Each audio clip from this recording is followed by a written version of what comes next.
Hello, my name is David Clements. I'm a business law professor here at New Mexico State University. The views that I'm going to express are mine and mine alone. This video is directed to President John Floros, as well as my colleagues here at the university, and whatever wider audience this video reaches. I don't like making these types of videos. I like my privacy. I don't like confrontation, but I feel compelled to respond to an email that was sent yesterday by the president of the university because I feel like someone needs to speak up for a large segment of the university that is silent, where their speech has been chilled. And I hope to give you an idea of what a Trump voter might look like. Because right now, I'm seeing all kinds of things being sent through social media, online, that has equated Trump voters as traitors, as treasonous scum, as racist. 75 million people, at least, voted for President Trump. And the language that's there. Even now, I saw one of our state reps or state senators in the state call for those that voted for Trump to be branded with an S, to be a seditionist. The scarlet letter coming back to rule. And then I get this email. If you haven't guessed it yet, I voted for President Trump. I have no fear in sharing that with you all. In fact, I don't care what happens as a result of me posting this video. I simply have no fear. And I'll tell you why. But before I do that, and before I tell you how I came to vote for President Trump and why I'm so sickened by emails like this, I'm going to read the email that I received from John Floros, and then I'll discuss it as thoroughly as I can manage. Dear colleagues, Wednesday was a scary and difficult day. The heart of our democratic institutions, in the building that symbolizes freedom and democratic ideals around the world, was brutally attacked by an angry mob incited by a group of demagogues claiming to represent true American values. It was deeply painful to watch. Let me stop right there. Our cities were on fire this year. Kenosha, Wisconsin was on fire. Parts of Minneapolis were burned to the ground. Courthouses were set on fire. Police precincts were destroyed. I never got an email from the president condemning mob violence that was perpetrated by Antifa or Black Lives Matter. But we get this now. Hundreds of millions of dollars in damage. And we are told time and time again that riots are the voice of the unheard. Quoting Martin Luther King Jr. But what happened this past Wednesday is not being categorized as a riot with an angry people that have every right to be angry. It's being called insurrection. They're being called an angry mob. Demagogues. So first of all, I'm offended that this is the email that you're going to send to faculty when you've been largely silent as cities have burned. People have lost their businesses, homes. And I find it shocking because I was in law enforcement. As a deputy district attorney, I oversaw 6 law enforcement agencies. I received calls at 3 o'clock in the morning trying to help law enforcement do their job when they were uncertain. I had to counsel them to protect them on the stand because they were doing righteous work. And they've been demonized. The entire criminal justice system has been demonized. It has now been adopted as a racist institution. So a little upsetting when something that you've spent the better part of a decade involved in to take rapists and murderers off the streets, to protect victims, to console them, is minimized by your silence when that's the stuff that happened. Entire city blocks turned into zones for Antifa and BLM. No email about our democratic norms. So that's my first point. Your next paragraph. It was particularly shocking for me as it brought back painful memories. More than 50 years ago in my homeland of Greece, a small group of right-wing forces dismantled democracy and installed a military junta in just a few hours. The junta trampled civil liberties, imprisoned political opponents, instigated chaos and anarchy, and ruled by fear for several years before the democratic processes and ideals were restored. First, Mr. Floros, I don't know you. You may very well be a good man, and I don't want to assign anything your way that is not fair. And if you've got an experience that I can learn from, I would love to learn more from you. But I want to talk about one thing that's in this paragraph dealing with the trampling of civil liberties. Are you aware of what's going on right now with big tech? Millions and millions of conservative voices are being canceled and removed from social media platforms, being removed from Twitter. We are seeing fact suppression far and wide. So where's the discussion about the trampling of civil liberties right now, the most crucial one, which is our ability to speak and communicate? There's none. Next paragraph reads, however, on Wednesday, our democratic institutions held strong, and by the end of the day, both houses of Congress returned to the Capitol building to do the people's business. Well, let me stop you there. The people's business on Wednesday was to certify votes to ensure that there was a proper transition to the next president. However, in 7 of those states, there were dueling electors, and the people's business allowed for the American people to hear evidence of voter fraud.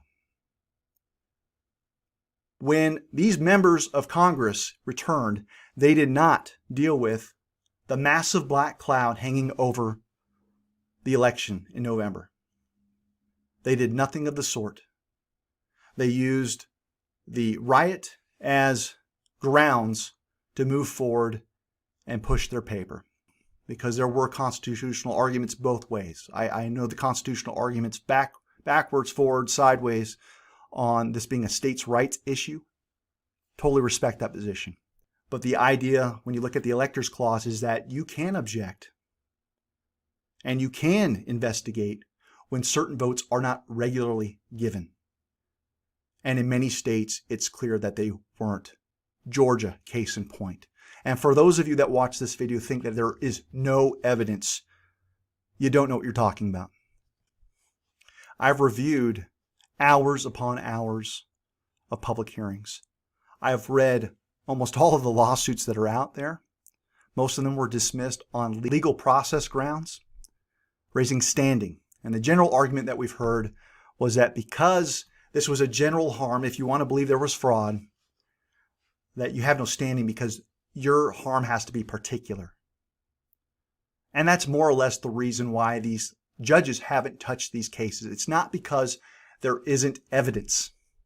There is evidence. In fact, I'm in possession of 574 pages of sworn affidavits, forensic reports, all of which would make its way into a court of law under the rules of evidence in a federal or state court.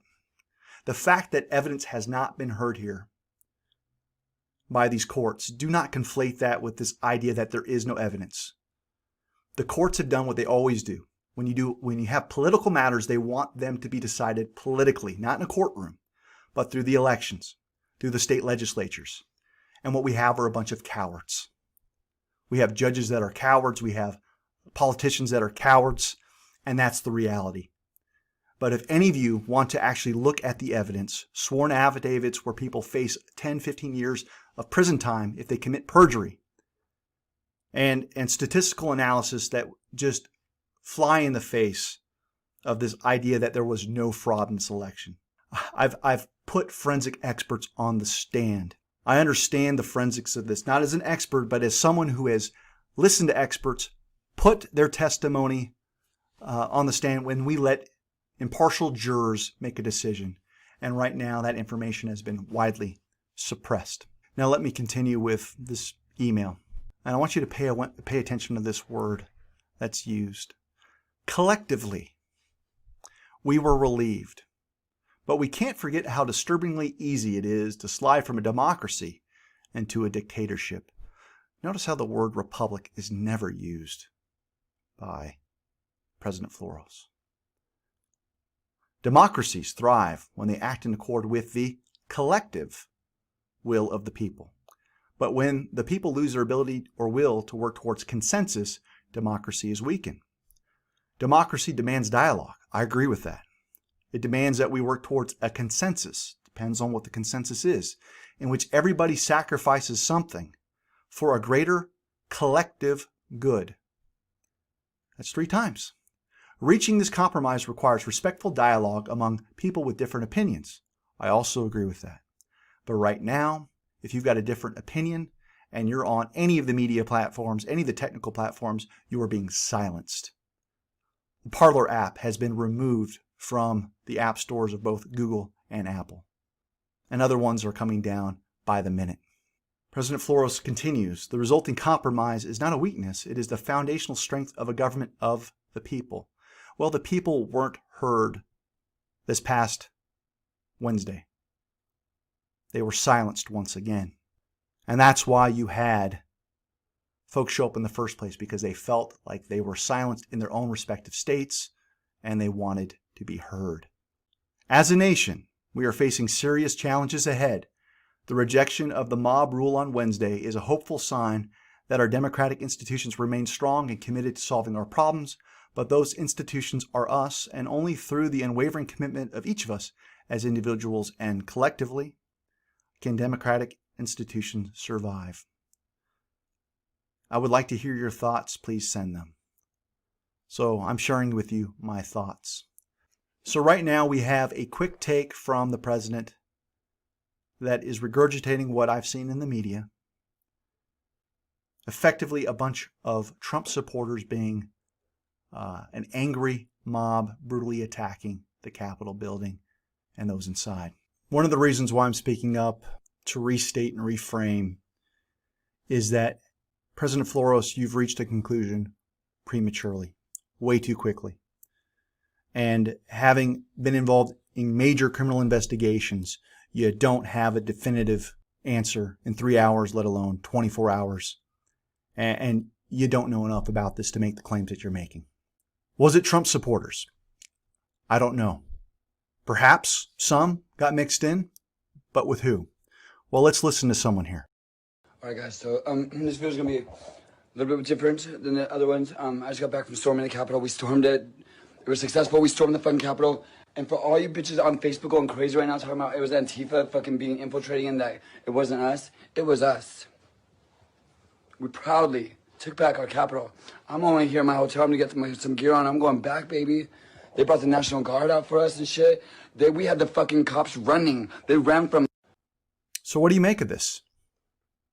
I don't have any grand conspiracy theories, but the tone and tenor of your letter tends to assign guilt to a president that's trying to create a dictatorship, and the blame is implicitly directed towards his supporters. We just heard from a man who's clearly not his supporter, who was there.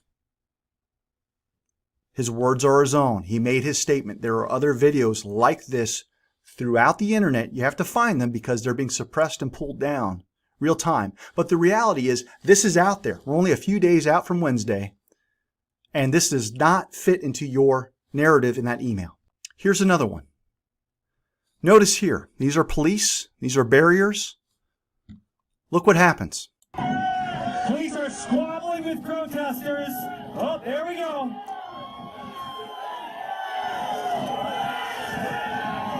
And they just reached the Capitol again. Those are police not being shoved aside.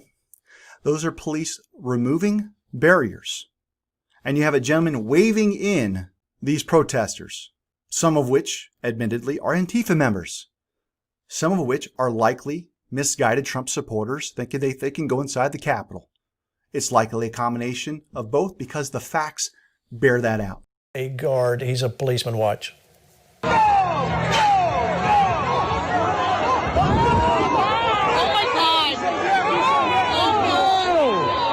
Did you see that? He was waving them in. All right, we'll play it again. Watch this. He's waving them in. Watch.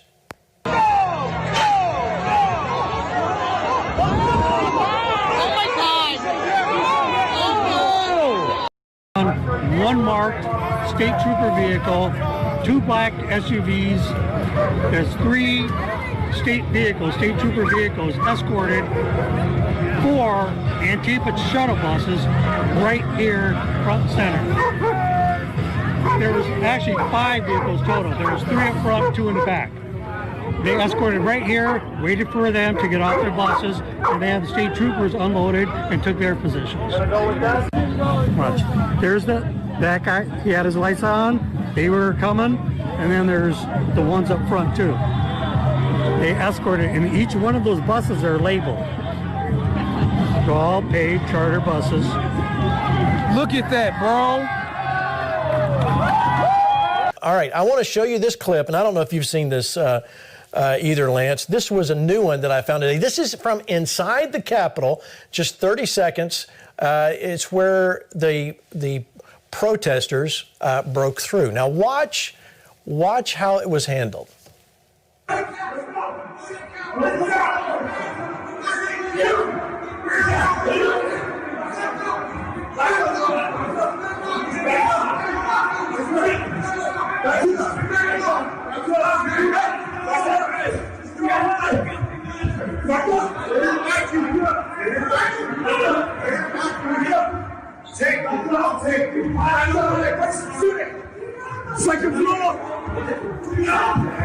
All right, now I want to go back, and guys, if you can just freeze frame Jason on that piece where they walk, because it's real easy to miss if you weren't watching it, where when they first broke through that door, which to say broke through doesn't really count, how silly that whole was, really the whole resistance was. But look what happened, look what came through when they came through the door. Now watch, I'll talk over it. You can go ahead and play it, just kind of scroll through it.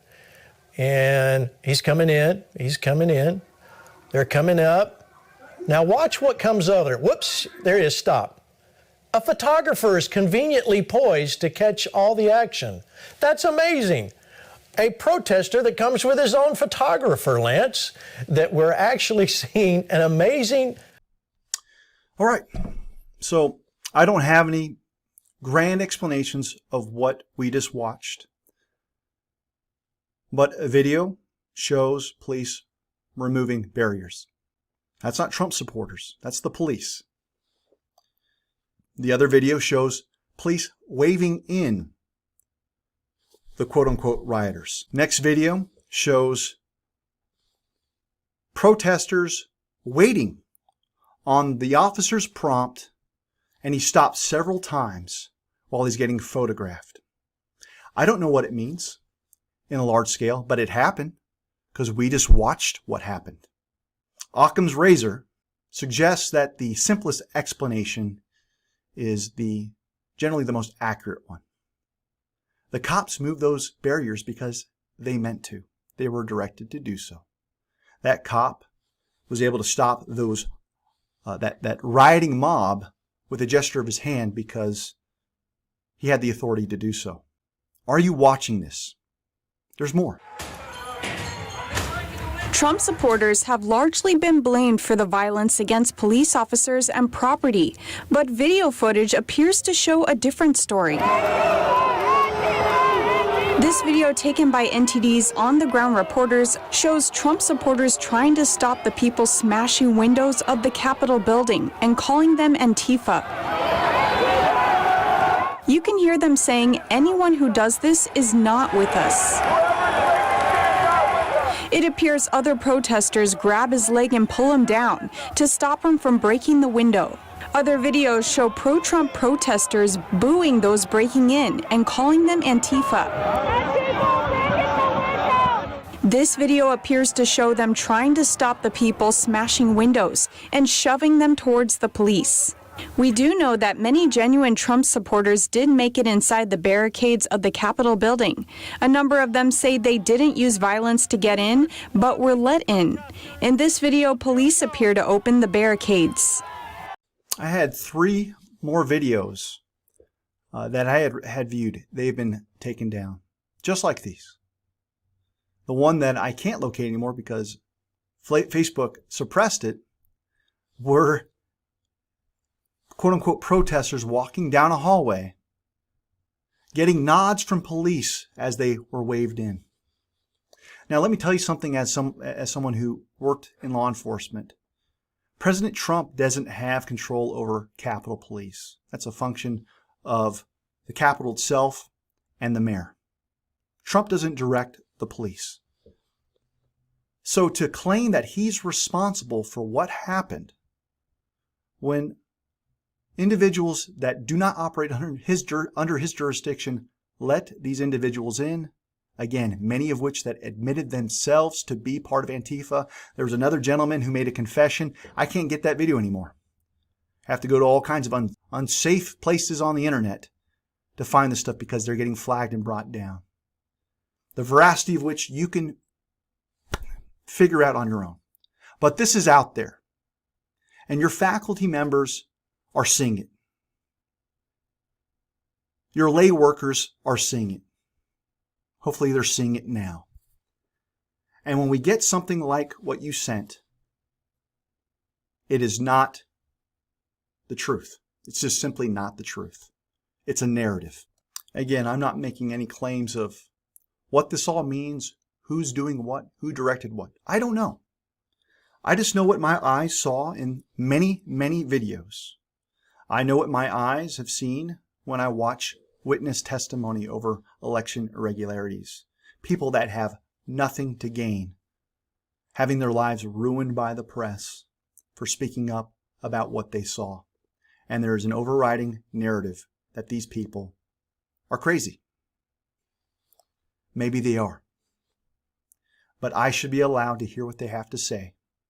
And these folks are being suppressed, and they're not being given access to the courts. And as someone who has been in the court system, I'm ashamed of the judiciary. I'm ashamed of my profession.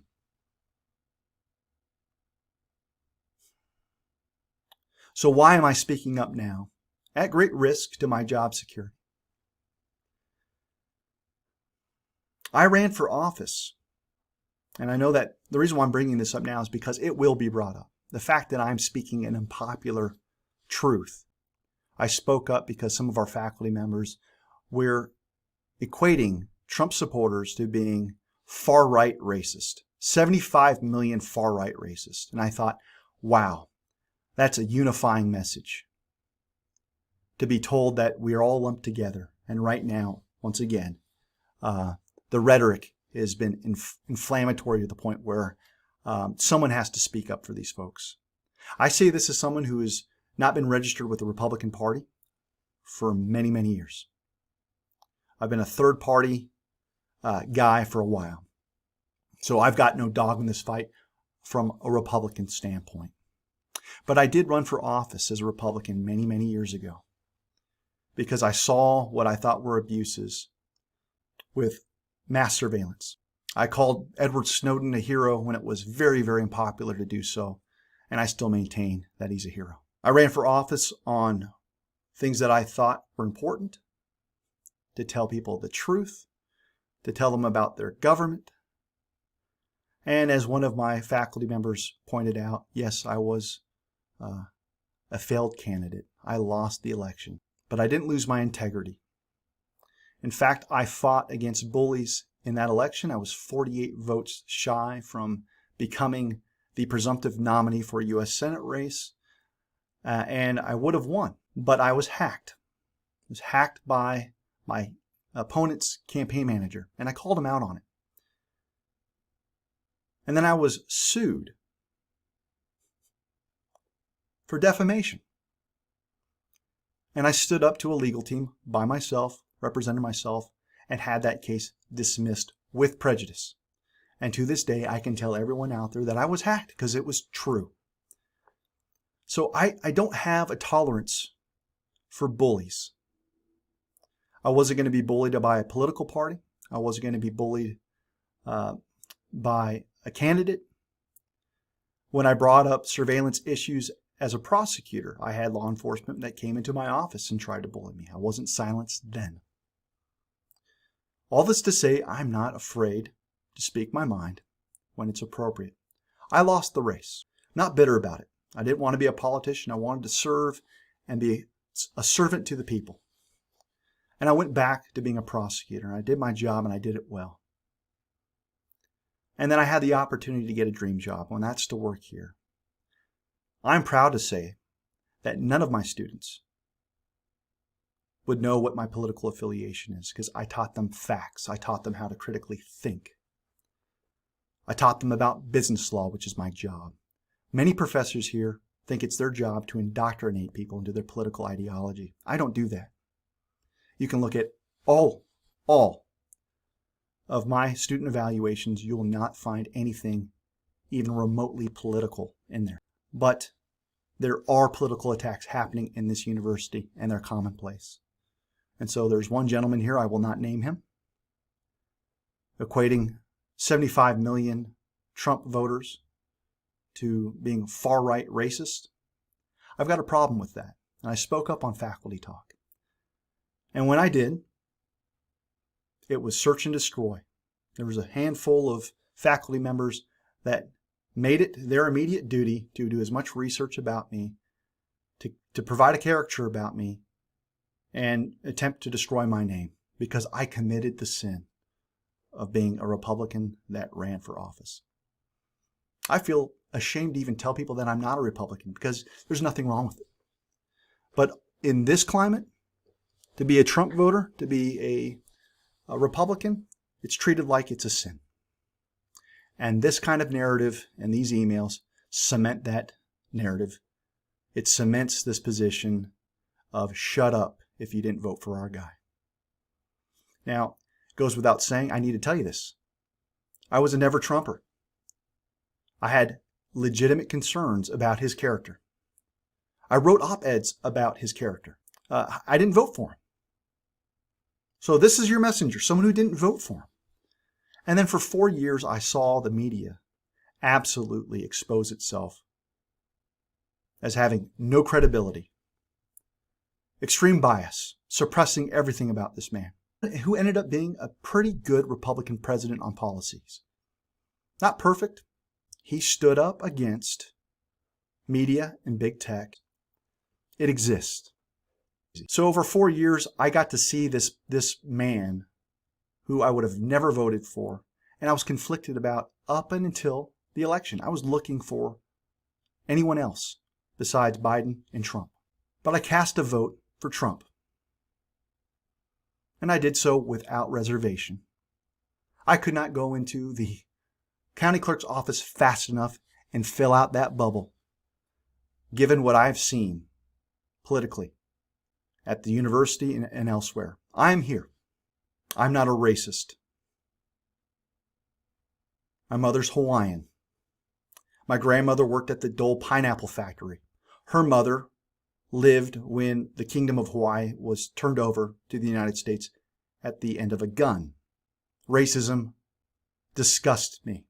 I was actually on your anti-racism, anti-discrimination task force this past summer, trying to learn, trying to figure out how to be of service.